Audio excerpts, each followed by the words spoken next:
Di episode 163, apakah Anda memperhatikan bahwa Hong tidak muncul di pesta penyambutan yang diadakan untuk kembalinya Luo Feng? Faktanya, Luo Feng dan Lei Shen tidak dapat menghubungi Hong selama hampir 100 tahun. Ternyata, Hong tampil sangat baik di kamp pelatihan elit dan akhirnya dipilih oleh Dojo Kapak Besar sebagai anggota inti dengan peringkat terendah, memberinya kesempatan gratis untuk berkultivasi di kota kekacauan primordial selama 30 tahun, perlakuan yang sama dengan anggota inti perusahaan alam semesta virtual. Perlu disebutkan bahwa aliran waktu antara alam semesta awal dan alam semesta asli berbeda lebih dari 3 kali lipat. Untuk fokus hanya pada kultivasi, Hong memilih untuk mematikan komunikasi dari alam semesta virtual. Itulah sebabnya Luo Feng dan Lei Shen tidak dapat menghubunginya selama hampir 100 tahun. Anda mungkin bertanya-tanya, karena anggota inti bekerja keras untuk melewati jembatan surgawi tidak hanya untuk mendapatkan poin tetapi juga untuk mendapatkan kesempatan untuk memahami prasasti kekacauan, mengapa mereka tidak langsung menuju ke kota kekacauan primal setelah berhasil? Alasannya sederhana, masa kultivasi gratis mereka di kota kekacauan primal telah berakhir. Umumnya, anggota inti tingkat alam semesta dapat berkultivasi di kota kekacauan primal selama 30 tahun secara gratis. Penguasa domain selama 300 tahun, dan penguasa dunia selama 3000 tahun. Untuk memperpanjang waktu kultivasi mereka harus menghabiskan poin yang sangat berharga dan sulit untuk dipisahkan. Inilah sebabnya mengapa Luo Feng, Bolan, dan yang lainnya tidak segera menuju ke alam semesta awal setelah melewati tantangan. Kembali ke plot. Di episode 163, kita mengetahui bahwa melalui Marquis Jinyu, Luo Feng berhasil menghubungi Raja Long Jue, salah satu dari 5 pengawas yang mengawasi perdagangan puing-puing di tempat pembuangan besi sampah. Yang disebut tempat medan besi bintang sebenarnya adalah bidang bintang luas yang digunakan untuk mengumpulkan berbagai puing-puing medan perang, dan ada 9 wilayah seperti itu. Karena pertempuran sengit di medan perang ekstrateritorial, kerugian yang tak terhitung jumlahnya menghasilkan puing-puing dalam jumlah besar, seperti sisa-sisa zerg, fragmen mekanis, senjata yang hancur, dan banyak lagi. Jangan tertipu oleh istilah puing-puing, sisa-sisa ini memiliki nilai yang signifikan. Misalnya, sisa-sisa zerg dapat digunakan oleh makhluk kuat untuk mengolah pasukan zerg, sedangkan fragmen logam dibeli dengan harga murah oleh perusahaan manufaktur untuk membuat kapal atau senjata. Selain itu, sisa-sisa ini memiliki nilai komersial dan penggunaan khusus yang substansial. Oleh karena itu, 9 tempat medan luar angkasa utama ini sepenuhnya dikendalikan oleh 5 kekuatan manusia teratas, dengan masing-masing kekuatan menugaskan Raja Abadi untuk mengawasi operasi perdagangan harian di setiap bidang bintang. Untuk mencegah satu faksi mendominasi, tempat pembuangan barang memiliki batas transaksi yang ketat. Setelah satu transaksi mencapai ambang batas yang ditetapkan, kelima Raja Abadi harus bersama-sama menyetujuinya untuk melindungi kepentingan kolektif. Sebaliknya, selama kesepakatan tidak melebihi batas ini, salah satu dari mereka dapat menyetujuinya secara mandiri.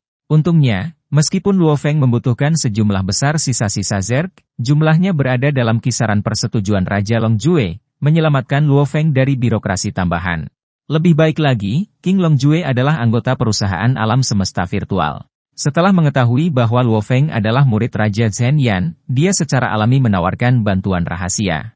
Saat mengalokasikan sisa-sisa zerg, Raja Long Jue sengaja memilih unit dengan proporsi sisa-sisa zerg bermutu tinggi yang lebih tinggi untuk Luo Feng, sehingga memberinya bantuan pribadi. Faktanya, prajurit zerg bermutu tinggi seringkali 10, 100, atau bahkan 1000 kali lebih kuat daripada rekan-rekan kelas rendah mereka. Menggunakan sisa-sisa zerg bermutu tinggi untuk membantu Irina membiarkan prajurit zerg akan secara signifikan mengurangi sumber daya yang dibutuhkan dibandingkan dengan menggunakan sisa-sisa bermutu rendah. Seandainya Raja Long Jue ingin mempersulit, dia bisa memilih unit dengan sebagian besar sisa-sisa zerg yang rusak atau bermutu rendah, memaksa Luo Feng menghabiskan lebih banyak sumber daya untuk mengumpulkan pasukan zerg yang berkekuatan jutaan. Untungnya, Luo Feng, yang mengaku membeli sisa-sisa zerg untuk teman abadi, menghindari kecurigaan.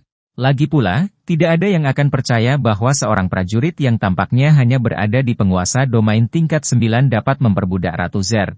Penting untuk dicatat bahwa jiwa unik Ratu Zerg membuatnya sulit bahkan bagi binatang bertanduk emas tingkat penguasa dunia untuk dikendalikan. Tanpa Luo Feng mewarisi warisan Jenderal Ilahi dan menggunakan teknik peningkatan rahasia, dia bisa saja diperbudak. Setelah jumlah dan harga sisa-sisa zerg disepakati, Luo Feng berangkat ke tempat pembuangan bekas untuk menemui Raja Long Jue. Setelah menyelesaikan pembayaran, Raja Longjue mengirim 2 bawahan tingkat penguasa dunia untuk membimbing Luo Feng di atas pesawat ruang angkasa ke area yang ditentukan di mana dia dapat memilih unit terbaik dari sisa-sisa Zerg. Bagaimanapun, bidang bintang seluas seluruh negara alam semesta, dan bepergian dengan penerbangan fisik saja akan memakan waktu yang tidak praktis. Namun, sementara Luo Feng sibuk mempersiapkan diri untuk membangun pasukan Zerg yang berkekuatan jutaan, dia gagal menyadari bahwa krisis mematikan diam-diam mendekat. Seorang mata-mata Zerg yang telah memantau Luo Feng di bumi telah melaporkan kepergiannya. Dengan jaringan intelijen Zerg yang kuat dan kemampuan analitis, mereka mungkin tidak dapat menentukan lokasi persisnya, tetapi mempersempit area umumnya dan mencari di dalamnya masih mudah. Saat Luo Feng menyelesaikan transaksinya di tempat pembuangan sampah, mata-mata Zerg yang bersembunyi di sana dengan cepat menunjukkan lokasinya. Ini menjadi kesempatan sempurna bagi Zerg untuk membunuhnya. Alasannya adalah, menurut aturan tempat pembuangan sampah, tidak ada makhluk tingkat abadi yang diizinkan memasuki area berbintang tempat barang disimpan. Bahkan pembeli tingkat abadi harus mengirim bawahan tingkat penguasa dunia atau bawahan yang lebih rendah untuk menyelesaikan koleksi di bawah pengawasan staf. Tujuan inti dari aturan ini adalah untuk mencegah pencurian. Ingatlah bahwa, setelah menerobos ke tingkat abadi, dunia batin seorang prajurit berubah menjadi kerajaan ilahi, memungkinkan mereka untuk langsung berteleportasi menggunakan kekuatan unik dari kerajaan ilahi. Meskipun puing-puing tempat pembuangan mungkin rusak dan memiliki nilai individu yang rendah, jika seseorang mengumpulkan cukup banyak, nilai totalnya akan sangat besar yang cukup untuk menggoda bahkan abadi untuk mengambil risiko menjarah sejumlah besar bahan dan melarikan diri melalui teleportasi kerajaan ilahi instan. Perlu dicatat bahwa bahkan dengan Yang Mulia alam semesta yang menjaga tempat pembuangan besi sampah bidang bintang, tidak mungkin bagi mereka untuk terus-menerus membagi perhatian mereka, menggunakan kekuatan ilahi mereka untuk menyapu ruang kosong yang luas dan memantau setiap sudut setiap saat. Pada saat pencurian ditemukan, abadi pencuri akan lama menghilang tanpa jejak. Beberapa orang mungkin bertanya-tanya, jika itu masalahnya, tidak bisakah seorang penguasa dunia melakukan pencurian? Jawabannya adalah, ya, tetapi itu tidak sepadan. Bagaimanapun, dunia batin penguasa dunia manusia biasanya memiliki diameter sekitar 10.000 km, jauh lebih kecil dari binatang luar angkasa, dan hanya dapat menyimpan sumber daya dalam jumlah terbatas. Lebih penting lagi, sebelum mencuri, penguasa dunia harus membunuh semua staf yang menyertainya, jika tidak, pencurian tidak dapat dilakukan. Tanpa kemampuan untuk berteleportasi menggunakan kerajaan ilahi, bahkan jika seorang penguasa dunia terbang dengan kecepatan penuh selama lebih dari 10 hari, mereka masih akan berjuang untuk melarikan diri dari tempat pembuangan bidang bintang. Belum lagi dengan Yang Mulia alam semesta yang ditempatkan di sini, bahkan jika informasi menyebar perlahan, tidak mungkin bagi mereka untuk tetap tidak terdeteksi selama lebih dari 10 hari. Setelah terungkap, Yang Mulia semesta bisa langsung turun ke sudut manapun dari tempat pembuangan sampah bidang bintang, meninggalkan penguasa dunia tanpa sarana untuk melarikan diri. Tentu saja, untuk lebih mengurangi risiko pencurian, selain dari kasus-kasus khusus seperti Luo Feng, yang memegang status anggota inti di ruang kekosongan primordial, penguasa dunia biasa, dan bahkan banyak penguasa domain, dilarang keras memasuki area sensitif seperti itu. Bagaimanapun, seorang jenius seperti Luo Feng, yang banyak diinvestasikan oleh umat manusia, tidak akan pernah menukar masa depannya yang tak terbatas dengan keuntungan kecil jangka pendek. Penting untuk dipahami bahwa sumber daya dan peluang yang akan dia peroleh di masa depan jauh melebihi bahan yang saat ini tersedia untuk pencurian, lusinan, ratusan, atau bahkan ribuan kali. Hanya orang bodoh yang akan membahayakan status dan prospek mereka sebagai anggota inti negara adidaya untuk keuntungan kecil. Sekarang muncul pertanyaan sebenarnya, bagaimana semua ini berhubungan dengan keselamatan Luo Feng? Poin kuncinya adalah bahwa area yang menyimpan Zerg tetap melarang keras masuk ke makhluk tingkat abadi, yang secara langsung mencegah Dylan untuk sepenuhnya mengawal Luo Feng, karena Dylan sendiri adalah seorang abadi. Ini memberi Zerg kesempatan emas untuk pembunuhan. Zerg segera mengaktifkan pembunuh terkuat yang mereka tanam di tempat pembuangan sampah bidang bintang. Pembunuh itu memantau Luo Feng secara diam-diam, sama sekali tidak diperhatikan. Sebagai salah satu pengamat medan bintang, dia dapat dengan mudah menggunakan sistem pengawasan cerdas untuk melacak lokasi waktu nyata Luo Feng dan 2 pemandunya.